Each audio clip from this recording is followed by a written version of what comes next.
Bueno, buenas tardes, Matías. ¿Qué tal?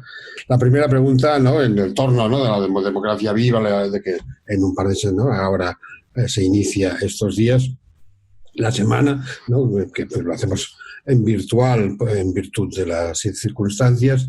La primera pregunta es muy directa, ¿no? La democracia está en crisis, el diagnóstico se ha hecho, Democracia Viva ha hecho el diagnóstico, muy bien hecho, los 5 ejemplos, pero ¿cuáles son los aspectos positivos también? Porque la democracia se defiende, ¿no? Resiste. ¿Cuál es tu diagnóstico en este sentido? El diagnóstico general ya era pesimista antes del COVID, como ya se habla por todos lados, y la situación no deja de empeorarlo. La oportunidad que nos abre es que desnuda un modelo anterior que ya no daba para más. Entonces, ese es un aspecto positivo se choca un modelo político, un modelo económico, se choca contra la pared. Entonces ahí se abre la posibilidad de poder discutir profundamente. Y ahí empiezan a surgieron los monstruos que ya sabemos y los vemos en la televisión todos los días, pero también surgen elementos que son bien interesantes como para empezar a generar una hoja de ruta hacia otro modelo democrático. Hemos visto modelos de colaboración interinstitucional, por más que, por ejemplo, en Brasil, por más que vemos a un presidente resistente a prácticas democráticas, con una mirada antiderechos muy fuerte, anticiencias y todo, ha habido una colaboración, por ejemplo, entre gobernadores, entre alcaldías, de generar, compartir prácticas, infraestructura, información. Vemos ahí ciertos elementos de colaboración muy importantes. Hemos visto prácticas ciudadanas de ese tejido social que no se rompe, que no se rompe en la parte democrática, por más que nuestras instituciones y la legitimidad de los partidos y todos los aspectos de la intermediación están en sus niveles más bajos. Hemos visto un tejido social que responde, que se articula, que está buscando espacios de contribución. Hemos visto resiliencia de movimientos sociales que buscan nuevas maneras de levantar su voz, de generar alternativas. Entonces, hay ahí una posibilidad importante de empezar a detectar estas prácticas solidarias, colaborativas, basadas en la inteligencia colectiva, que creo que nos permiten empezar a diagramar una hoja de ruta. Lo que queda claro es que las élites no entienden en la situación en la que estábamos y en la que estamos ahora, y ellos son los principales que están chocando contra la realidad. Pero atrás de eso hay actores, hay movimientos, hay una ciudadanía que nos da elementos para ir delineando una hoja de ruta. Otra cuestión, yo creo que es central al debate, específicamente en la región, que es la idea de comunidad latinoamericana. ¿Hasta qué punto esta comunidad existe, está fragmentada, está peor, mejor? ¿Cuál es el de esto? ¿No? Lo que vemos es que hay una avería grande en el sistema multilateral y bueno, que no es específico, esta avería no es específica de América Latina, pero en América Latina especialmente, ¿no? ¿No? Las situaciones que se habían generado están todas en momentos difíciles, pero por debajo sí que, ¿no? Existe esta idea de comunidad latinoamericana, pero funciona, no funciona. ¿Cómo estás viendo el panorama en este sentido? Yo soy muy poco optimista en esa área. Lo que veo es que estamos en una región a nivel política, geopolítica, muy desarticulada. Y esto, o sea, con un UNASUR que ya no funciona, con una Secretaría General de la OEA completamente sumisa al Departamento de Estado, con una Mercosur debilitado, o sea, la mayoría de nuestros instrumentos muy debilitados, y eso impide o sea, eso es lo que lleva a que tengamos una menor autonomía política de negociación frente a los grandes poderes. Me animo a decir que estamos en un piso de más de un siglo de falta de autonomía, o por lo menos desde el pico de la Guerra Fría, en nuestra falta de autonomía política, y esto se traduce en cuestiones muy concretas. Lo hemos visto en los últimos meses con la negociación por la presidencia del BID, donde por primera vez Estados Unidos se anima a proponer un candidato propio, algo que no había sucedido desde su fundación, y además propone a un halcón que directamente muy ideologizado en sus prácticas políticas. Ese es un ejemplo muy concreto de lo que sucede cuando una región no trabaja articuladamente. Entonces, hay que reconstruir eso. América Latina no tiene futuro si no tiene instrumentos de articulación. Es uno de los ejes principales sobre los que tenemos que trabajar. Por suerte, hay una tradición de integración,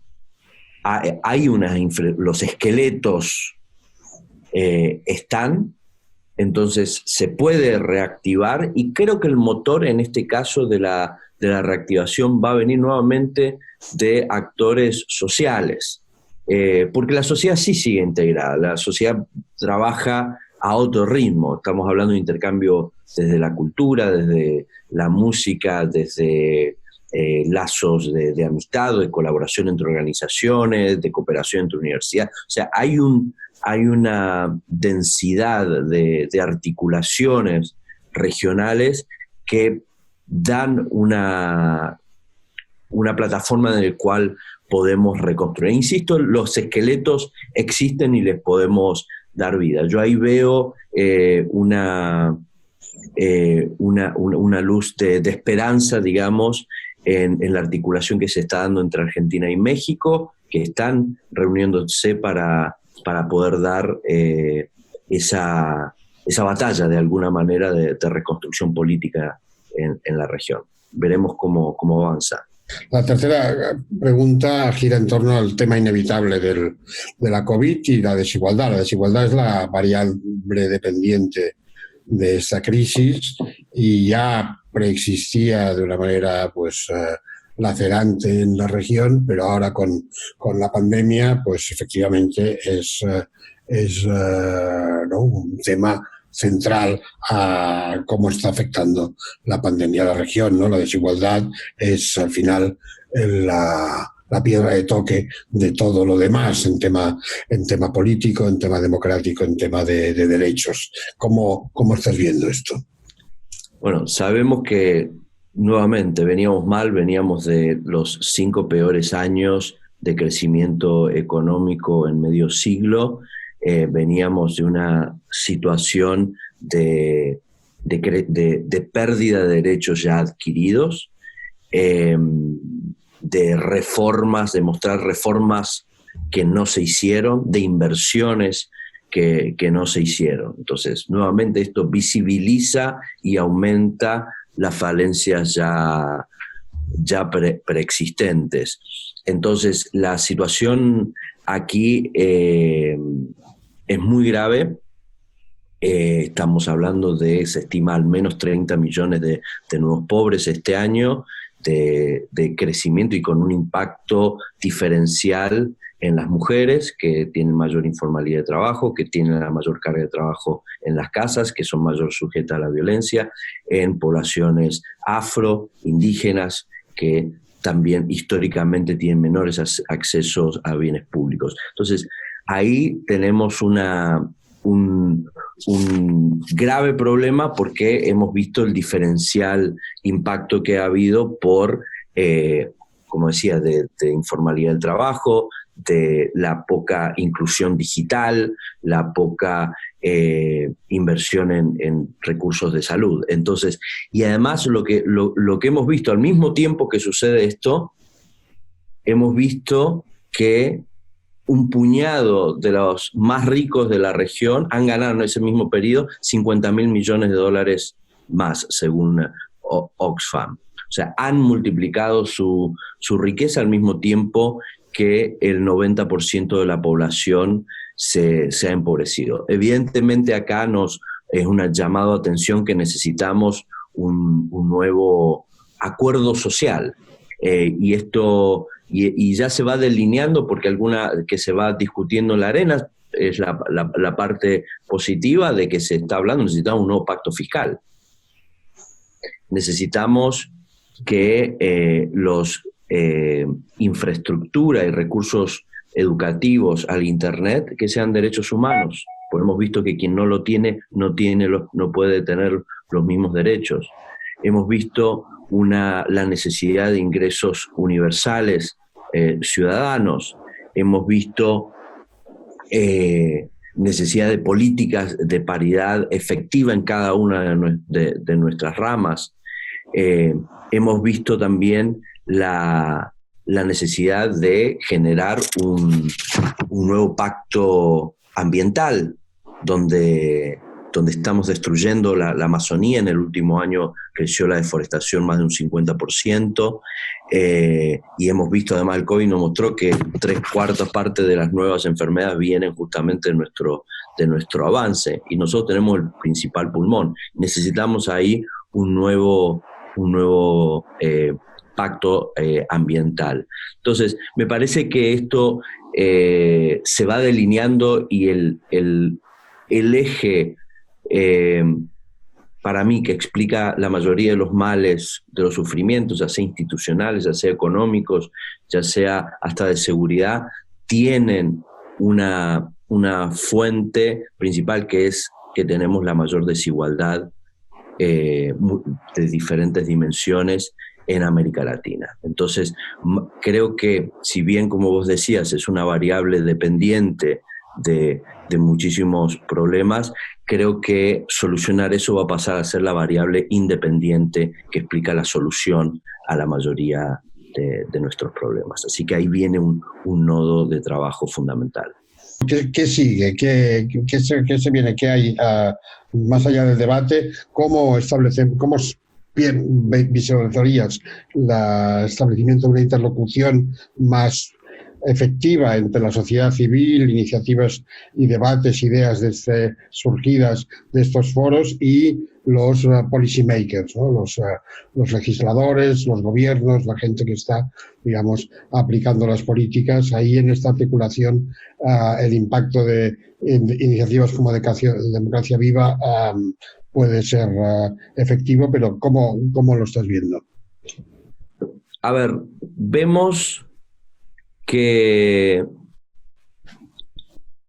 casi todo está en discusión, pero hay pocas respuestas concretas. Entonces hay una parte en la cual el debate es fundamental y la propuesta es fundamental. Entonces, de alguna manera, Democracia Viva busca congregar a medios independientes, organizaciones de la sociedad civil, centros de pensamiento, universidades, partidos políticos, dirigentes políticos, locales, legislativos, y también de organismos multilaterales, donde los invitamos a pensar y a debatir y a proponer ideas para cómo crear un nuevo acuerdo para la democracia, en qué consiste esta hoja de ruta de la que tenemos que tomar apunte, y que tenemos ideas aisladas, pero que necesitamos generar un nuevo acuerdo